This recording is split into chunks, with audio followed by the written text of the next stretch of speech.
শুভ দুপুর। পৌষের এই সুন্দর দুপুরে আমরা হাজির হয়েছি আমাদের নিয়মিত আয়োজন গল্প আড্ডা গানে। সুপ্রিয় শ্রোতা বন্ধুরা, আপনারা যে যেখানে বসে আমাদের এই অনুষ্ঠান শুনছেন, সবাইকে জানাচ্ছি অনেক অনেক প্রীতি, শুভেচ্ছা আর ভালোবাসা। আশা করছি সবাই ভালো আছেন, সুস্থ, সুন্দর এবং নিরাপদ আছেন। আর এই মুহূর্তে রেডিও সেটের সামনে বসে আছেন আপনাদের এই প্রিয় অনুষ্ঠান গল্প আড্ডা গান শোনার জন্য এবং দেখাচ্ছে। আবার বন্ধুরা রয়েছেন একই সাথে, যারা এই প্রজন্মের শিল্পী রয়েছেন, তারাও কিন্তু শুনছেন এবং দেখছেন। দান অসামান্য অবদান। একদম ইনারা যদি আমাকে কোপারেট না করতেন, আমাকে সহযোগিতা না করতেন, তাহলে আসলে এতদূর আসতে পারে। আমি কতদূর এসছি, অনেক দূর পথ পেরিয়েছি, অনেক বয়স হয়েছে, কিন্তু আশাটা কেমন, এটা খুব স্মুথ আশাও না, আবার বন্ধুর বললেও ভুল হবে, বন্ধুরও নয়, স্মুথও নয়। আপনি যে কথাটা বলেছেন যে এত বেড়ে ওঠা, আসলে বেড়ে ওঠার জন্য সবচেয়ে বড় প্রয়োজন সেটা হচ্ছে আপনাকে যে কাজটা করছেন ওই কাজটার প্রতি আপনার একাগ্রতা এবং ভালোবাসা, তার জন্য আপনাকে শ্রম দিতে হবে। এটাই যতদূরই যায়, আমি হয়তো ভালো গাইতে পারবো না, আমি আপনার শ্রোতাদের এক্সপেকটেশন অনুযায়ী হয়তো গাইতে পারবো না, কিন্তু আমি লেগে থাকতে হবে আমাকে। লেগে না থাকলে তাইলে আমি অনেকে অনেক অনেক ভালো গায়, কিন্তু তারা হয় কি মাঝপথে সরে যায়, তাইলে পথটা অন্যদিকে ঘুরে গেল। আমি যাচ্ছি, আমি এখান থেকে নিউ মার্কেট যাওয়ার জন্য আমি হাঁটতে শুরু করলাম। হঠাৎ করে পথের মধ্যে আমার এক বন্ধুর সাথে দেখা, সে বলে চলো আজকে আমরা একটু ওখানে গিয়ে একটু চা খাই। একদম বাস, আমার নিউ মার্কেট যাওয়া হলো না। আমি চা খেলাম, আমার গল্প গুজব করলাম, তো বাড়ি ফিরে শেষ। এইটা অনেকটা এরকমই, গল্প গুজব, নিজের জীবনকে যদি ভাসিয়ে দেওয়া হয় তাইলে খুব ভালো না। সেটা চমৎকার কথা বলেছেন। জীবনটাকে ভাসাতে হবে না, জীবনটাকে রিমোট কন্ট্রোলে রাখতে হবে সবসময়। আমাকে যত দূরেই যাই, ভালোও বলবে খারাপও বলবে, আমি এমন কেউ না যে আমাকে একেবারে সবাইকে ভালো বলতেই হবে, এবং আমি এমন কেউ নই যে আমার সমস্ত প্রতিটি দিন একই রকম আমি গান গাইতে পারবো, কিন্তু আমাকে চেষ্টা করে যেতে হবে, এবং আমি তাই করে চলেছি। আপনি যদি আমাকে বললেন এক বাক্যে, আমি সেই চেষ্টাটাই করে চলেছি। আমি আসলে কিছু করতেও পারিনি, আর পারবও না। কি অসাধারণ দিদি, অনেক কিছু করেছেন। আপনার অনেক শ্রম, মেধা, মনন, চিন্তা চেতনা দিয়ে আপনি যে এক একজনকে তৈরি করেছেন, আপনার যে এত ছাত্রছাত্রী এতজনকে তৈরি করেছে, এটা কিন্তু কম নয়। এই অর্জন কিন্তু অনেক বিশাল। তা আমি আরেকটু জানতে চাই কাবরি দিদি আপনার কাছ থেকে, যে আপনি তো আমাদের যে কজন রবীন্দ্রসঙ্গীত শিল্পী রয়েছেন, প্রিয় শ্রোতা বন্ধুরা, আপনারা নিশ্চয়ই জানবেন, একমত হবেন, তাদের অন্যতম একজন আমাদের কাবেরী সেনগুপ্তা। নিশ্চয়ই তিনি একদিনে কিন্তু সে কাবেরী সেনগুপ্তা হয়ে ওঠেননি। দিনের পর দিন এই যে বলেছেন, শ্রম, মেধা, মনন সব কিছু দিয়ে, ভালোবাসা দিয়ে, দায়িত্ববোধ থেকে আজকের এত দূর পেরিয়ে এই অবধি আছেন। তো আপনি তো আমাদের রবীন্দ্রসঙ্গীত শিল্পী হিসাবে আমাদের প্রত্যেক জনের কাছে পরিচিত এবং প্রত্যেক জনের কাছে প্রিয় জন একজন আপনি। আমি যদি একটু জানতে চাই, আর কি গান করতে আপনি ভালোবাসেন, আর কোন ধরনের গান আপনার পছন্দ, সেটাও একটু আমরা শুনবো, এবং একই সাথে গাইতেও বলবো আজকে সেই গানগুলো। আচ্ছা, আমি প্রথমে তাইলে একটা কথা আমি ব্রেক করে গেছি, ওটা হচ্ছে যে আমি যাদেরকে নিয়ে আমার এতদূর পথ এসেছি, রেডিও তো অবশ্যই তার মধ্যে, কি বলবো, অবশ্যই একটা শিল্পী করার কারিগর এই জায়গাটা না, একদম কি বলবো, কারখানা বলার জায়গা। আমি কি ভুল বললাম? না, একদম সত্যি। আমি সবসময় সেই কথাটাই বলি, শিল্পী হতে হলে রেডিওর সাথে টাচমেন্ট থাকতেই হবে। তো আমি আজকে একটু সাইদুল ভাইদেরকে একটু শ্রদ্ধা জানাচ্ছি। সাইদুল ভাই আছেন, কিবোর্ডে আছেন মোহাম্মদ সাইদুল, রতন ভাই আছেন, তারপরে শহীদুল হক, রতন মজুমদার আছেন, তবলায় আছেন যে মোহাম্মদ শাকাত হোসেন, শাকাত ভাই আছেন, এবং বাবুলদা। ইনারা প্রত্যেকে সেই কোন ছোটবেলায় এখানে ঢুকেছি, শাখাও তো আসেনি, রতনও আসেনি, সাইদুল ভাই আর বাবুলদা হয়তো, বাবুলদা পেয়েছেন। অনেকটা পরের দিকে এসছেন, কিন্তু ওরা অনেক পরে। তো এখন ওনাদের প্রত্যেকে প্রতিদিন গান গাইতে এসে ওনাদের সহযোগিতা সান্নিধ্য পেয়ে নিজেকে সত্যি কত যে এনরিচ করেছি, এগুলো নিশ্চয়ই। কোনোদিন ওনাদের বলার সুযোগ হয়নি। রেডিওকে এই জন্য আমি ধন্যবাদ জানাচ্ছি যে এই এই সুযোগটা আমাকে করে দিয়েছে, কিংবা অ্যানাউন্সাররা যেন আপনারা যে কিভাবে বলতে থাকেন আমাদের বিষয়গুলো নিয়ে, সত্যি নিশ্চয়ই। আমরা খুব, আমি না সব শিল্পী হয়তো কৃতজ্ঞ হবে। যা হোক, আপনার কথার উত্তরটা দেই যে আমি আসলে সব ধরনের গান গাইতে পছন্দ করি, বিশেষ করে লালনের গান আমার খুব পছন্দ। বাহ, আমি তো এমনিতে আসলেও। এমনিতে রেডিওতে হ্যাঁ, রবীন্দ্রসঙ্গীত গাই, উচ্চারণ। রাগ প্রধান গাইতাম। রাগ প্রধান চলে যাওয়ার পরে আমাকে বললো যে তুমি অডিশন দাও, খেয়াল গাও। আবার তখন খেয়াল গাইতে শুরু করলাম আর কি। তো এখন লালনের গান গাই, আবার এমনিতে যেহেতু রবীন্দ্রসঙ্গীত গায়, পাঁচ কবির গানও আমার খুব ভাল লাগে, বিশেষ করে দিদি আজকে আমরা শুনবো সেই পঞ্চকবির গান। আচ্ছা, নজরুল ইসলামের গান। আচ্ছা, তাহলে আমি প্রথমে একটা রবীন্দ্রসঙ্গীতে পাঁচ কবির গান শুনি। প্লিজ প্লিজ প্লিজ, আমরা সেটা শুনবো, ভীষণ ভালো লাগে আপনার কণ্ঠে শুনতে। শ্রোতা বন্ধুরা, আমরা চলে যাচ্ছি সরাসরি পঞ্চকবির গান শুনতে। অনুষ্ঠান প্রচারিত হচ্ছে মধ্যম তরঙ্গ 343.64 মিটারে, 873 কিলোহার্টজে। আর এই অনুষ্ঠানের গল্প আড্ডা গান অনুষ্ঠানটি তত্ত্বাবধানে আছেন তাবাসসুম হক, প্রযোজনায় আছেন সুভাষিস বড়ুয়া এবং সার্বিক নির্দেশনায় আছেন মোহাম্মদ মাহফুজুল হক। অনুষ্ঠান সঞ্চালনায় আছে আমি নাসরিন ইসলাম। আমাদের সাথে আছেন আজকে কাবরি সেন গুপ্তা। তা শীতের সময় শীতের একটা গান দিয়ে শুরু করি। জি দিদি, খুবই ভালো লাগবে আশা করছি। এলো যে শীতের বেলা, এলো যে শীতের বেলা, বরষ পরে এলো যে শীতের বেলা, এলো যে শীতের বেলা, করো তারা, করো তারা, তারা করো তারা,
অসাধারণ, একদম কনকনে শীত, মানে কি পরিমাণ যে শীত পড়ছে মানে বলার মতো না। তার মধ্যে চমৎকার একটি গান আপনি আমাদেরকে উপহার দিলেন, অসংখ্য ধন্যবাদ দিদি, ভীষণ ভালো লাগছে। আপনার সেই আরো গান শুনবো, আপনি বলেছিলেন যে লালনের গান আপনার অনেক পছন্দ। দিদি এমন মানে স্টেজে যখন আপনারা গান করতেন, আপনি এখনো করেন আমি জানি সেটা, সেখানে কি ধরনের গান আপনার আসলে ভালো লাগতো করতে? অনেক রিকোয়েস্ট থাকে দর্শক শ্রোতার যে এই আসলে গানটা আমি শুনতে এত চাই। এত একদম ভীষণ একটা ছোট গাইয়ে, আমি শিল্পী নই, শিল্পী হতে পারিনি বাবা। এটা আমি হচ্ছে আপনার ছোট গাইয়ে। বিনয়। না না না, এই সত্যি যে বড় যেটা। শিল্পীরা তো তাই বলে না সবসময়, না না না, আমি এই জন্যই আসলে আপনার এত বড় শিল্পী। আমার আসলে আমার আমার যে সময় শেষ হয়ে এসছে, আরো কত দূর যেতে হবে। অনেক দূর যাবেন দিদি। ভয়েসটাকে কিভাবে এখনো চাচ্ছি কিভাবে ট্রেন্ড আপ করা যায়, কিভাবে মানে মৃত্যুর আগ পর্যন্ত যেন গানটাকে ওরকম অবস্থাতে আনতে চাচ্ছি, চেষ্টা করছি। নিশ্চয়ই নিশ্চয়ই অবশ্যই আপনার জন্য আমাদের প্রার্থনা থাকবে, দোয়া থাকবে যে অনেক ভালো থাকবেন আপনি। আপনি চিরসবুজ সবসময় আছেন এখনো, মাশাআল্লাহ। দিদি যে বিষয়টি বলছিলাম আচ্ছা, যে স্টেজে গাওয়ার জন্যে যে একটা এমনিতে সাধারণ নিয়ম আছে, সবাই মনে করবে হয়তো ওনাদের কথাগুলোই সত্যি, কিন্তু এটা আমার ব্যক্তিগত ধারণা। সবাই মনে করেন যে স্টেজে খুব লাফানো ঝাঁপানো গান গাইতে হবে, তালের গান গাইতে, এখনো পর্যন্ত অনেকে সেই জিনিসগুলো করে থাকে আমি দেখি। কিন্তু আমার মনে হয় তা নয়। কিন্তু জি, গানটা আমি সঠিকভাবে শ্রোতার কানে পৌঁছানোই আসল কাজ। আসল কাজ। হই হুল্লোড় করে কোনোদিন গান হয় না। এটা একদম সত্যি কথা বলেছেন দিদি। আমি খুব, যেমন সবাই যখন খুব ফাস্ট রিদমের গান গাচ্ছে, তখন যদি আমি একটা টপ্পা গাই বা একটা ঠুমরি গাই, এক্স্যাক্টলি মানুষ নেবে নেবে। এখনো সেই শ্রোতা আছে, সেই দর্শক আছে, না, আমাকে সেই কানে ঢুকিয়ে দিতে ঢুকিয়ে হবে। দিতে হবে। শোনার মানুষ আছে তো। হ্যাঁ। এরকম ভালো গান, ভালো আপনি আমি আপনাকে একটা কথা বলি, আপনাদের স্কুলে টিচাররা পড়াতেন না? জি জি জি, সব টিচার পড়াচ্ছে, আপনার ঘুম আসছে, এই করছে শেষের দিকে, কিন্তু যেই শিক্ষকের বাক্যগুলো খুব সুন্দর মানে ভালোভাবে উচ্চারিত হয়ে আপনার কানে পৌঁছাতো, আপনি তখন আর কিন্তু ঘুমাতে পারতেন না। একদমই সত্যি কথাটাই, এইটাই সত্য, এটাই বাস্তব। এইটাই গানের বেলাতেও তাই। তাই হয়। মানে মঞ্চে কোন গান গাইতে হবে তার কোনো কথা নেই, কিন্তু একটা জিনিস আছে, সবাই যদি আমরা ঝিমানো গান গাইতে থাকি, মানে স্লো, তখন আমাকে চেঞ্জ করতে হবে, আমি একটু ফাস্ট রিদম। তাই বলে আমি নিজে নাচবো, অন্যকে নাচাবো, সেই চিন্তা নয়। আমার মনে হয় আর না, কি, না, এটা ঠিকই আমার বলেছেন। ব্যক্তিগত ধারণা। একদম। আরো বড় শিল্পীরা আছেন, ওনারা বলতে পারবেন। এটাই সত্যি কথা। কিন্তু গান করতে গিয়ে এরকম কোনো স্মৃতি কি আছে যে দর্শক শ্রোতার সামনে কিংবা যে কোনো জায়গায় আপনি গান করতে গিয়েছেন, এরকম মজার কিছু স্মৃতি যদি আমার শ্রোতা বন্ধুদেরকে আজকে উপহার দিতে? আমার একেবারে রিসেন্ট একটা ঘটনা, আমি কুষ্টিয়া গেছিলাম। শুনি। কুষ্টিয়া যাওয়ার পরে আমার লালনের আখড়ায় গেছিলাম, তো ওখানে সবাই গান করছিল আর কি। আমরা গেছি পরে আমাদের উদ্দেশ্য গান গাইলেন, তো আমার এক ছাত্রী ছিল যে আমাকে নিয়ে গেছিল, সে বলল যে দিদি আপনি একটা গান করেন। আমাকে দূরে, ওদের সাথে আমি কি গান গাইবো, ওরা কত বড় বড় সব শিল্পী, বলছে না গান। তো সবাই তো এলোমেলোভাবে কথা বলছে, এই করছে সেই করছে। আমি যখন গান গাইতে শুরু করলাম, গান হলো একটা দূর, দেখলাম যে বেশ সবাই এসে গান শুনছে। একজন বললেন যে ম্যাডাম একটু কথা বলি, আপনি এই বয়সে এরকম গলা কি করে রাখলেন বলেন তো? আমি তো মানে আমি অবাক হয়ে গেছি। আমি তো নিজের সম্পর্কে একবারে কোনোদিনই আমি এসেসও করিনি। আমার গান গাইতে আমি একটা কাজ মনে করি, যে এই কাজটা আমাকে করতে হবে জীবন। তারপরে আর কতগুলো কম বয়সী ছেলে, ওটাই আমার কাছে অবাক লাগলো যে ওরা বলে যে ম্যাডাম আরেকটা গান শোনান, কিন্তু আজানের সময় হয়ে গেছে বলে ওটা বন্ধ করে আরেকটা গান শোনান। ওরা খুব রিকোয়েস্ট করছিল যে আজান, কিন্তু আমি আর থাকতে পারিনি। দিদি আমরা কি আজকে সেই স্মৃতিময় গান শুনতে পারি? আমাদেরকে যদি একটু আজকে শোনাতেন হবে কি? হ্যাঁ হ্যাঁ, সে আমরা শুনি। আমি কি 5 কবির আগে আসবো নাকি পরে? আপনি যেটা ভালো মনে করেন, যেটাতে আপনি স্বাচ্ছন্দ্য বোধ করেন। না আচ্ছা ঠিক আছে, তাহলে গাই, এটাই গাই। নিশ্চয়ই।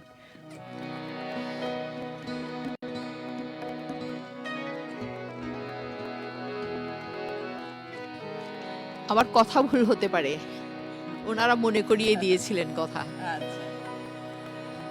বাড়ির পাশে আর শ্রীনগর,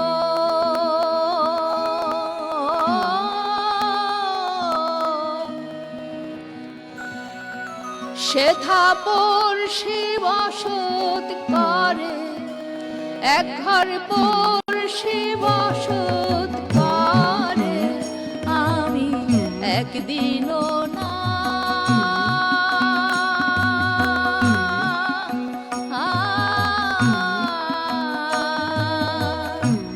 দেখিলাম তারে। বাড়ির পাশে আর ও সেথা পড়শি বসত করে, এক ঘরে পড়শি বসত করে, আমি একদিনও না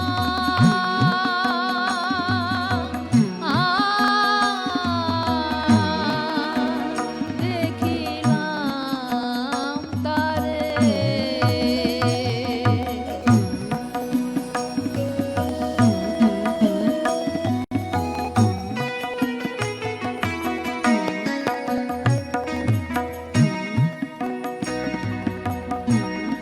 এরাম বেড়ে অগাধ পানি,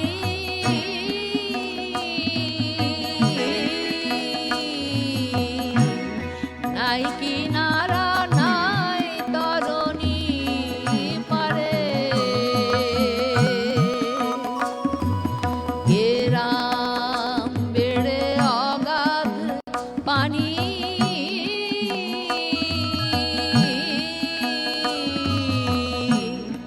নাই কিনারা নাই তরণী পারে, বাঞ্ছা করি দেখবো তারে,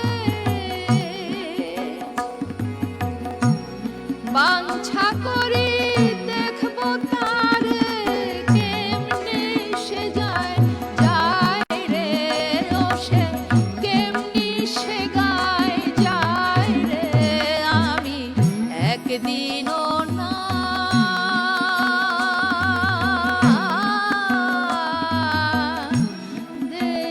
দেখিলাম তারে।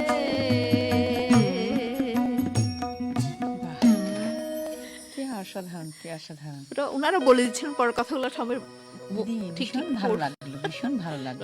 লাল গান ভীষণ পছন্দ। একদম আসলে এমন গান না না পছন্দ না হওয়ার কোনো না সুযোগ সুরের নেই। আমি কথাগুলোর কথা আমি বাদেই দিলাম, কথা তো কথায় কবিতা, আচ্ছা। কবিতা শ্রেষ্ঠ কবিতা লালনের, একদম কিন্তু সুর, সুরের যে এই আবাহ, মানে মানে একটা কেমন করে মাদকতা, জানি, কেমন হ্যাঁ মাদকতা, মাদকতা। ওটা কেমন জানি একটা কেমন ব্যাপার। জানি একটা। এটাই কিন্তু বাংলার গান বলতে কিন্তু এটাই এটাই বোঝায়। বোঝায়। বাংলার গান যে আমরা বলি বাংলার গান মানে কি তালে লয়ে ওগুলো নয়, কিন্তু গানে ঢুকে নিজেকে উজাড় করে গাওয়া। গাওয়া যদিও আমি পারি না অত, কিন্তু মানে একদম আমি চাই প্রাণ থেকে প্রাণ ভিতর ভিতর থেকে থেকে। আসতে এটা হবে। গাওয়ার সময় নিজের মধ্যে একটা একটা মানে অন্যরকম অনুভূতি। মানে একটা কি কানেকশন তৈরি হয়, মানে সুরের সাথে নিজের সাথে একটা বেশ ভালো কানেকশন হয়। তাই মনে হচ্ছে আমার কাছে। এটা একদম সত্যি কথা বলেছেন দিদি। দিদি আমি একটু জানতে চাই আপনার পরিবার, মানে কারা ভাই বোন, আপনার বাবা মা যারা প্রত্যেকজন, মানে এই যে আপনার এত দূর আসা, সেই যদি আবার একটু ফিরে যাই ছোটবেলাতে। আচ্ছা, আমার আমার জন্ম আমার জন্মই একটা সঙ্গীত পরিবারে। যে আমি যখন আমার মায়ের গর্ভে এসেছি তখন মানে আগে ওনারা চিন্তাও যখন করছেন তখনই ওনারা তো প্রত্যেকজনই শিল্পী। হ্যাঁ, আমার জন্ম হচ্ছে আর্য সঙ্গীত, একটা চট্টগ্রামে খুবই প্রাচীন, ভীষণ হ্যাঁ পরিচিত এবং প্রাচীন। এটা ভারতেও এটা আছে, মানে শাখা নয়, ভারতেও মানে এই আর্য সঙ্গীত তখন লিডিং ছিল। আচ্ছা, অনেক বড় বড় গুডি শিল্পীরা এসেছিলেন এখানে, বাজিয়েছেন, গেয়েছেন। ওস্তাদজিদের কথা মনে পড়ে কি? আমি যখন আমার মা গল্প করেছিলেন আমাকে, আমি ছোট যখন কোলে নিয়ে, রাধিকা মোহন মৈত্র, উনি হলেন যে সরদিয়া, উনি এসেছিলেন আর্য সঙ্গীতে। আর এখন আর্য সঙ্গীতটা যেটা, এটা না, ওটার সামনে এই স্কুলটা যেটা আছে ওটা মাঠ ছিল, একটা সুন্দর স্টেজ ছিল তখন। আর্য সঙ্গীত খুবই মানে ভালো একটা প্রতিষ্ঠান ছিল। তো স্টেজে ওখানে সামনে সামিয়ানা টাঙিয়ে শীতকালে বড় বড় কনফারেন্স হতো। আচ্ছা। তো আমি যখন কোলে নিয়ে আমার রাধিকা মোহন মৈত্রী ছিলেন শরৎ বাজাতে, ওখানে গেছিলেন, ওনার কথা বলেছেন। আলাউদ্দিন খান সাহেব এসেছিলেন, তারপরে আরও কে কে এসছেন আমি আর কারোর কথা বলতে পারি, দুজনের কথা বলতে পারি। তবে চট্টগ্রামে সঙ্গীত ভবনে অনেক লোক এসছেন, নিশ্চয়ই অনেক বড় বড় গুণী শিল্পী এসছেন। অজয় চক্রবর্তী, রাশিদ খাঁ, যে গিটারিয়া উনি অজয় চক্রবর্তীর সাথে এসেছিলেন। নাম হলো যে দুই ভাই কি জানি একজনের নাম বিশ্বমোহন ভাট না, ওই দুই ভাই যে আসলো যে অজয়দার সাথে, আচ্ছা যা হোক আমার নামটা ভুলে, ও এখন খুব বড় শিল্পী। তারপরে যে নামও ভুলে যাচ্ছে। আপনার গুরু কারা কারা আমার মূলত আমার মূল গুরু হলেন আমার মা বাবা। তারপরেও আমার বাবা উস্তাদ বেলায়েত আলী খান সাহেবের কাছে আমাকে গাড্ডাবাড়ি বেঁধে শেখানো শুরু করেছিলেন। উনি সঙ্গীত ভবনের ভাইস প্রিন্সিপালও ছিলেন। তারপর উনি পাকিস্তান চলে যাওয়ার পরে আমার বাবা ওই যে উস্তাদজি নীরদ বরুণ বড়ুয়াকে অনুরোধ করেছিলেন, বলে যে ওরা তো এখন কার কাছে করবে, তুমি একটু দেখো। তো উনার কাছে আসলে ওই যাওয়া আসা নিয়ে একটা সমস্যা হতো, উনি প্রায় সময় পারতেন, উনি অনেক ব্যস্ত লোক। আচ্ছা। যার জন্য আমি আবার ওই উনার কাছে গেলাম, ইয়াসিন খান সাহেবের কাছে। ও ঢাকায় গিয়েই শিখতে হতো, তাও তো একই অবস্থা। তারপরে গেলাম ওই যে ওনার নাম কি, ওই যে ওনার বাবা আর কি। দিদি দেশের বাইরে কি মানে দেশের বাইরে করার জন্য দেশের বাইরে হ্যাঁ যাওয়া হয়েছে। কোথায় কোন কোন দেশ? না অন্যান্য দেশগুলোতে গেছি আসলে, ওগুলো যাওয়া মানে ছাত্রছাত্রীরা নিয়ে গেছে, ওরা প্রোগ্রাম করেছে। ওরকম কারোর যে ওরকম ইনভিটেশনে গেছে না, ওরাই প্রোগ্রাম অ্যারেঞ্জ করেছে, ওখানে গেছি। আর এইবারও একটা প্রোগ্রাম ছিল আমেরিকাতে, কিন্তু দুর্ভাগ্য যার হয়নি, এইসব গন্ডগোলের জন্য বন্ধ হয়ে গেল। দিদি আপনার তো অনেক স্টুডেন্ট, অনেক ছাত্রছাত্রীকে আপনি একেবারে সঙ্গীতের সঠিক জায়গায় পৌঁছে দিয়েছেন। তো এরকম কোনো স্মৃতি কি আছে আপনার স্টুডেন্টদের সাথে, বা এখনকার যারা রয়েছে সেরকম কোনো মানে ছাত্রছাত্রীর কথা কি মনে পড়ে, যাদের সাথে আপনার অনেক মজার কিছু স্মৃতি আছে গান শেখানোতে? আমি তো গান শেখানোতে আমি তো এমনিতে পড়ানোরও শিক্ষক। আপনি তো তাদেরই গুরু। পড়ানোরও শিক্ষক। আমি তো ক্যান্টন পাবলিক কলেজে পড়িয়েছি, অপর্ণাচরণে পড়িয়েছি, চিটন ইউনিভার্সিটি পড়িয়েছি। তো আমি আবার একটু মানে যা দরকার নাই তার বেশি করি, বাচ্চাদের মারধর করি। এটা ভালোবাসা না, আমার এক ছাত্রী ওরা অনেক বড় হয়ে গেছে এখন, ওদের এই নাতিপতি অনেক বড় হয়ে গেছে। তো এসছে একদিন, তো ওরা গল্প করছে আর কি, ঢাকা থেকে এসছে, বল যে তোমরা তো ডায়েরিটা দিয়ে এরকম করে মার খাওনি। উনি আমাকে একদিন কি ভুল করছে এটা নিয়ে আমার মাথায় ঠাস করে একটা মেরেছে। আমি কাঁদতে কাঁদতে বলো ওনার ওগুলোরই কোনো মাথা ব্যথা নেই, দিয়েই দেবে একটা। তো এগুলো বহুত স্মৃতি আছে। কাকে বের করে দিলাম, কাপড় ঠিক করে পরে আসিনি, ও বের করে দিয়ে যাও রাগ করে। আমার এত পরিচিত, এত ঘনিষ্ঠ জনের মেয়ে, ওরা রাগ করে আমার সাথে সম্পর্ক রাখেনি, কিন্তু আমার কিছু করার নেই। গতকাল যেটা হলো, বেশ বড় মেয়েটা লয়ার, একটা মেয়ে লয়ার, আরেকটা মেয়েও ওরকম কাউন্সিলিং করে আর কি বিভিন্ন জায়গায়। দুজন এসছে বসছে গান গাইতে, একজন চুলের দূর খুলে রেখেছে, আরেকজন ভিজা নাকি এরকম খুলে রেখেছে। আমি তো দেখে চলে এসেছি। পরে যখন আমাকে বলতে এসছে যাওয়ার সময়, আমি গাই তোমাদের চুল খোলা কেন? হ্যাঁ চুল ভিজা। আমি না, চুল খুললে এখানে আসবেন লয়ার, কিন্তু মেয়েটা। আচ্ছা, মানে যেটা সিস্টেম, আপনার কথা হচ্ছে যেখানে যে সিস্টেমটা সেটা মেনটেন করা মানে আমি তো এখানে টেলিভিশন গান গাইতে যাইনি, তাই তো। আমি তো ক্লাসে এসেছি। ক্লাসে হয় কি, এ করতে একবার চুলটা এরকম করবে, মন তো এদিকে চলে আসছে, এই চুলটা এখানে আসছে। আমি কোনোভাবে এগুলো লাও করি না। জিন্সের প্যান্ট পরে বসতে পারে না। আজকাল ম্যাক্সিমাম ছেলেপেলের পায়ে ব্যথা, যারা গান বাজনা করছে, বসছে, নাটক করছে, ওদের যতই বলে তোর পায়জামা পরে গানের ক্লাসের দিন আসে। মানে বসার যে একটা মানে কমফোর্ট জোন Comfort যেটা হয়। সেটা হয় না, সেজন্য আপনি হয়তো বা আমি এই যে বলি বিষয়গুলো এখন তার দেখভাল পারি না, করেন। এখন আমার কথা কে শোনে? এখন পারলে আমাকে ওখান থেকে বের করে দিতে মানে পারলেই শোনাটা বাঁচে। না খুব দরকার, কি মনে করেন একজন উস্তাদ হয়ে, একজন শিক্ষক, আপনি তো গানের সাথে শিক্ষকতা পেশাতে আছেন, ওখানেও মানে তাই কিরকম করেছি, মনে যার হয়? চুল ঠিক নেই, কার ব্যাগ ঠিক নেই, কার খাতা নিয়ে আসেনি। ও ও এখনই ছেলেমেয়েরা বলে বলে যে এবার আমাদের একটা অনেক আগে রিউনিয়ন হয়েছিল, প্রথম রিউনিয়ন কেন পাবলিক কলেজের। তো আমি করেছি, বিরক্ত লাগছিল আর কে এসে সে টিচারদের সালাম করবে কি কতগুলো আদিক্ষেতা করবে। আমি কি করেছি, একদম দূরে গিয়ে বসে আছি, খুঁজতে খুঁজতে আমাকে পেয়েছে। জমতে অনেক ছেলে জমে গেছে। তো বলে যে এই তুই কি ম্যাডামের মার খেয়েছিস? বলে খেয়েছি। ওরা আরেকটা বলছে আমি কিন্তু খাইনি। ও বলছে এই শোনাতে আসছিস না এখানে, কে খায়নি এটা বল। সবাই আমার মারবই আমি, এটা আমার একটা কেন যে এটা ছিল আমি পরেও চিন্তা করতাম, মারার দরকার কি, না মারলে হয় না। সুন্দর চমৎকার কথা, মানে সহজ উক্তি, একেবারে সহজ সরল ভাষায় আপনার সেই অভিজ্ঞতার কথা আপনি আমাদের সাথে শেয়ার এবং করলেন। গানের স্কুলেও তাই, ঠাস করে একটা দিলাম, চুল দিলাম টেনে, ডায়েরিটা দিয়ে দিলাম, কি যে করি কে জানে। দিদি আমরা একটু এবার গানে যাই। পঞ্চকবির গান কথা বলছেন আপনি, আর এটা কি শুনবো এখন? রবীন্দ্রসঙ্গীত গাইলাম, এবার নজরুল গীতি গাইবো। প্লিজ।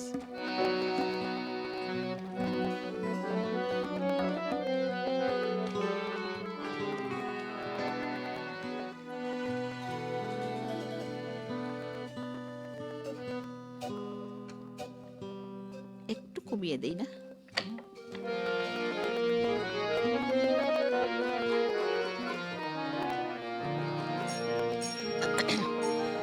সখিয়া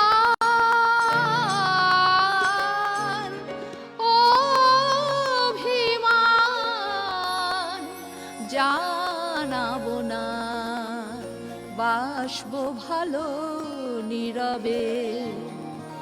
সখিয়া অভিমান জানাবো না, বাসবো ভালো নীরবে। চোখের জলে বলল না যে হায়, চোখের জলে বলল না যে হায়, মুখের কথা কি হবে, কি হবে। সখিয়ার অভিমান জানাবো না।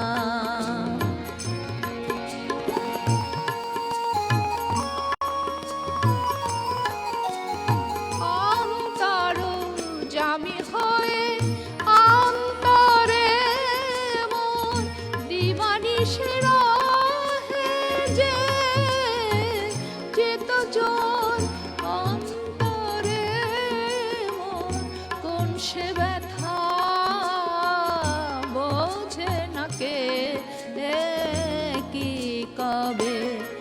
সখিয়ার অভিমান জানাবো না, বাসবো ভালো নীরবে।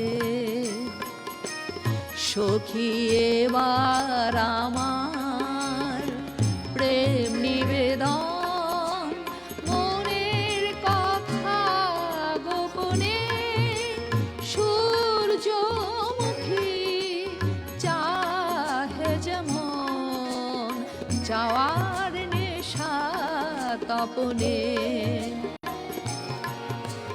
কুমুদিনী চাঁদে ভালোবাসে, তাই সে অশ্রু সায়রে ভাসে। কুমুদিনী চাঁদে ভালোবাসে, তাই সে অশ্রু সায়রে ভাসে।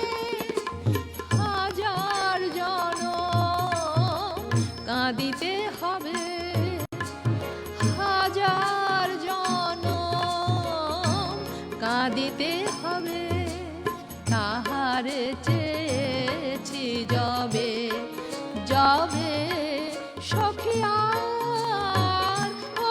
অভিমান জানাবো না, যাবে। একটু ছোট করে গাইলাম, চমৎকার। সময় তো একটু অনেক কথা বলে শেষ মানে হয়ে আপনি তো রবীন্দ্রসঙ্গীত শিল্পী হিসাবে আপনাকে আমরা জানি চিনি, কিন্তু আপনি এই যে লালন গীতি করলেন, নজরুল করলেন, যখন যে গান করছেন মনে হচ্ছে যে আপনি সেই গানের জন্যই আপনি আসলে সেরা। তো এইটার রহস্য আসলে কি হতে পারে? আচ্ছা, এখানে আমি একটা একটা কথা বলি। আমাদের রবীন্দ্রসঙ্গীত বললে, আপনি যে মজার কথা বলতে বলেছেন না, এটা একটা মজার কথা বলি। প্লিজ আমার ভাইপো, সেও খুব ভালো গায়, আমার পরিবারের সবাই খুব ভালো গায়। নামটা বলুন প্লিজ। ওর নাম হচ্ছে তুলিপ সেনগুপ্ত। আচ্ছা তো সে যখন ছোটবেলায় আমার কাছে এসছে, ও আমাকে একটা খুব মজার কথা জিজ্ঞেস করেছে। আমাকে একটু ভয় পায়, সে আমার ছাত্র স্কুলেই পড়তো। তো আচ্ছা বলছে, আপনার একটা কথা জিজ্ঞেস করুন। হ্যাঁ বলো। বলে কি যে, আচ্ছা রবীন্দ্রসঙ্গীত গাওয়ার সময় কেন সবাই একটু এরকম মানে কথাটাকে মোচড়ে ফেলে? আমি বলছি, আসলে না, এটা ঠিক না। খোলা গলায় রবীন্দ্রসঙ্গীত অনেক আছে, যে যাকে ফলো করে আর কি। এবং আমার সম্পর্কে চট্টগ্রামে একটা খুব খারাপ কথা আছে, এটা আমি সবার সামনে বলেই দিচ্ছি। দিদি আমার রবীন্দ্রসঙ্গীত হয় না। এই কথা কে বললো? আমি মোচড়ে পারি না, আমি খোলা গলায় গান গাইতে হয়, আপনি আমি একদম চিৎকার দিয়ে গান natural করি। থাকেন খুব। যে প্রশ্ন আপনাকে আপনার ভাইয়ের ছেলে করেছে, এটা আমারও প্রশ্ন ছিল। হ্যাঁ, মানে আমি এটা হয়তো বা হলো জিজ্ঞেস করতাম। রেকর্ড শুনে শুনে গানগুলো তৈরি করতো। তো যার রেকর্ডটা শুনছে, আমি যেমন গান, আমি কি গানগুলো ঠিক ঠিক গাইতে পারছি, আমি আমার মতনই গাচ্ছি। তো আমারটা কেউ যদি ফলো করে, আমারটা একটু প্রভাব পড়তেই পারে। ওই প্রভাব পড়তে পড়তে মাস্টারমশাইরাও ওই প্রভাবে প্রভাবিত হয়ে, যিনি গিয়েছেন উনি 100% গিয়েছেন, মাস্টারমশাই ওটা 70-তে নিয়ে এসছেন, ছাত্র 50, তার ছাত্র 50 10-এ চলে এসছে। ওটা আর রবীন্দ্রসঙ্গীত নাই। রবীন্দ্রনাথ তো খুব উদাত্ত গলায় গান গাইতেন, খোলা গলা, খোলা একেবারে গলা। একেবারে। মানে এখানে কোনো চাপি রেখে না কিংবা না, ওগুলো কিছু নেই। যে প্রশ্নটা আপনাকে করেছে আসলে মানে দিদি, এখনকার শিল্পীরা এক একভাবে উপস্থাপন করেন, এক এক গানকে সুরের একটু এদিক সেদিক হয়ে যায়। একজন রবীন্দ্রসঙ্গীত শিল্পী হিসাবে আপনি আমাদের অত্যন্ত গুণীজন, কি বলবো আমরা, যে যখন বলি যে যে কজন রবীন্দ্রসঙ্গীত শিল্পী আছেন তাদের মধ্যে অন্যতম আমাদের কাবলি শিল্পীটা, সেই জায়গা থেকে আপনি আসলে কিভাবে দেখেন বিষয়টা? আচ্ছা, এখনকার যে গানগুলো হচ্ছে, এখানে আমি কোনো কিছু খারাপ দেখছি না। রবীন্দ্রনাথের যে ওই যে একটা এম্বার্গো ছিল না, কত বছর, 50 বছর না কত বছর, তারপরে তো গানগুলো তো আপনি ইন্ডিয়াতেই ক্লাসিক্যাল আর্টিস্ট, নামটা কি আমি এই মুহূর্তে ভুলে গেলাম, ওনাকে দিয়ে গানটা করালো, একদম বড়, সম্ভবত উনি, নামটা কি ভুলে গেলাম, বলেন না, সবচেয়ে গুণী শিল্পী যে, না অজয় চক্রবর্তী, এই যে তাহলে এটাই বলে দেয়, অজয় চক্রবর্তী গানগুলোকে যে কেমন করে গেয়েছেন, এই নিয়ে কি সমালোচনা, ইন্ডিয়াতে তো তোলপাড় হয়ে গেছে। অজয় চক্রবর্তী যে আগে যারা গান গাইতো তাদেরগুলো হুবহু গেয়ে দিয়েছেন। ওগুলো অজয় চক্রবর্তী, ওগুলো পাত্তাও দেন, অজয় কিছু আসেও না যায়ও না। অজয় চক্রবর্তী ওই মাপেরই লোক। উনি ব্যক্তিগতভাবে এত শক্ত মানুষ, ওনাকে কে বললো না বলো, তুই যদি বললো যে এটা এরকম, ঠিক আছে, তুই গেয়ে দেখা এটা কেমন হবে। কেউ অজয় চক্রের সামনে গান গাইতে পারবে? কারোর সাধ্য নেই। এই যুগের, মানে আমাদের যুগের উনি তো সেরা লোক। আচ্ছা, এখনকার যুগে যদি কোনো একটা ছেলে এক্সপেরিমেন্ট করতে যায়, করতেই পারে, কারণ আমরা যে পিছিয়ে পড়েছি, আমাদের পিছিয়ে পড়াটাকে টেনে আনবে কিন্তু নতুন প্রজন্ম। এবং স্বাধীনতা তো আছে, স্বাধীনতা আছে। সেই ওখানে আগের মতন যে স্বরলিপি মেপে মেপে গাইতে হবে। আর রবীন্দ্রনাথ, আমিও একটু সমালোচনা করি, রবীন্দ্রনাথকে তো শেষ কথা নয়, রবীন্দ্রনাথ শেষ কথা নয়।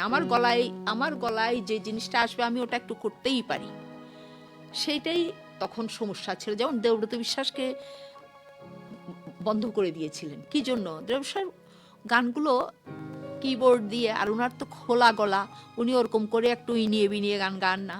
ওটা বিশ্বভারতী উনাকে পারমিশনই দেননি গান গাওয়ার জন্য। উনি বলতে, আরে না দিলে না দে, আমি আমগো দেশি ভাষায় গামু একটা গান, কি একটা গান ওনার ইয়েতে এক্সপেরিয়েন্স আসলে। হ্যাঁ, ওগুলো করতে দিতে হবে। কিন্তু যেমন রেডিওতে আমরা ওটা করতে দিতে পারবো না, রেডিওতে। কিন্তু ছেলেমেয়েরাগুলো এক্সপেরিমেন্ট করুক না, করলে তো কোনো অসুবিধা নেই। কিন্তু রেডিও টেলিভিশন এখানে একটু ব্যারিয়ার না রাখলে তাইলে মূল জিনিসটাই থাকবে না। আসল জায়গাগুলো এখানে, স্টেজ ওরা করুক, চেষ্টা করুক, অনেক কিছুই ওদের মধ্যে।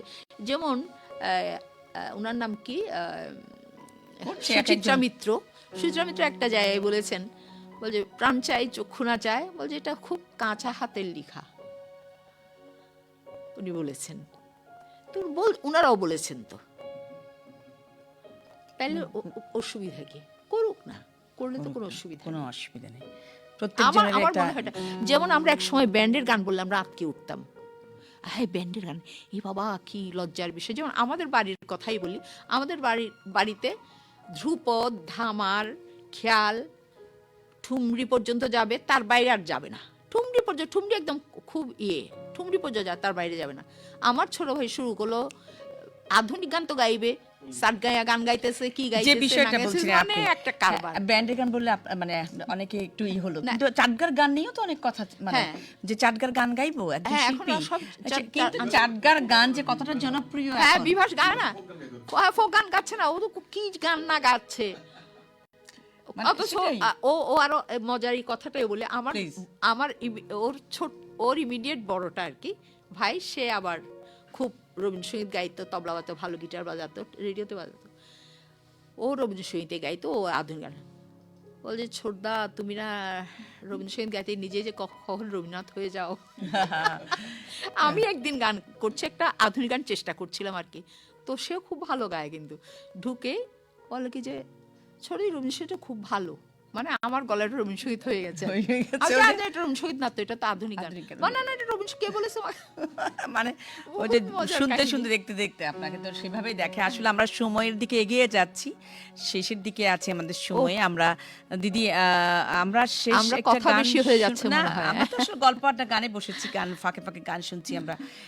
অনুষ্ঠান শেষের দিকে যাচ্ছে আমরা অনুষ্ঠানের, তো আমরা শেষ গানটি শুনতে শুনতে বিদায় নিব অনুষ্ঠান গল্প আড্ডা গান থেকে।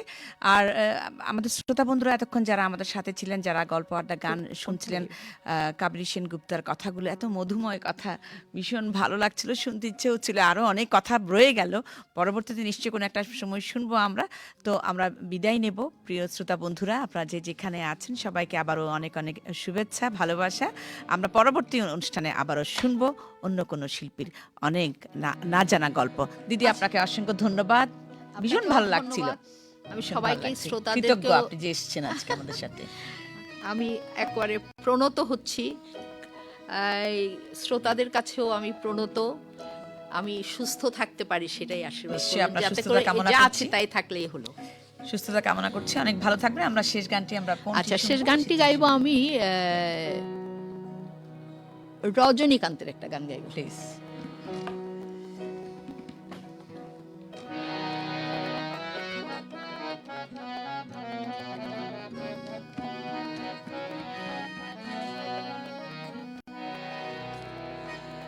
প্রেমে জল হয়ে যাও বলে, প্রেমে জল হয়ে যাও বলে, প্রেমে জল হয়ে যাও বলে, প্রেমে জল হয়ে যাও বলে, মেশে না কঠিন এসে, মেশে না কঠিন এসে, মেশে রে যে তরল হয়ে, মেশে রে সে তরল হয়ে, জল হয়ে যাও বলে, প্রেমে জল হয়ে যাও বলে।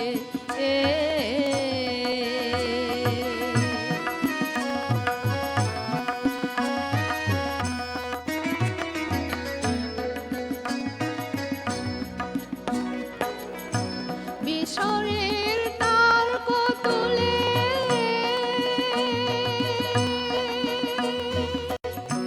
নেওরে তলিয়ে, বিশ্বাসের তার কতলে, মন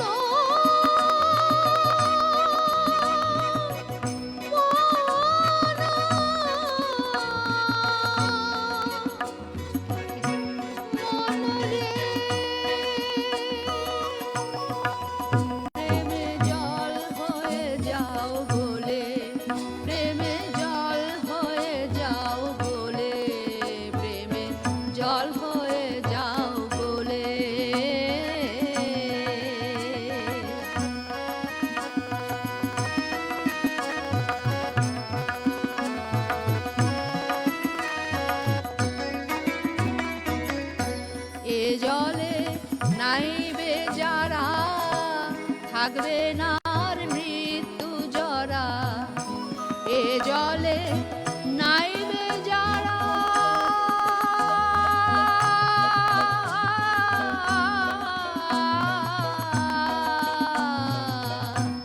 এ জলে নাইবে যারা, থাকবে না আর মৃত্যু জরা।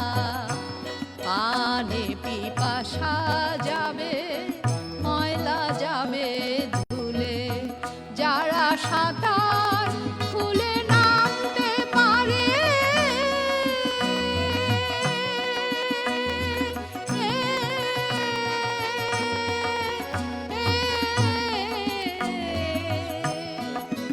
যারা সাঁতার খুলে নামতে পারে, টেনে নিয়ে যায় একেবারে, ভেসে যা ভাসিয়ে নে যা, ভেসে যা ভাসিয়ে নে যা, সেই পরিণাম সিন্ধু জলে, জল হয়ে যাও গলে, প্রেমে জল হয়ে যাও গলে, মেশে না কঠিন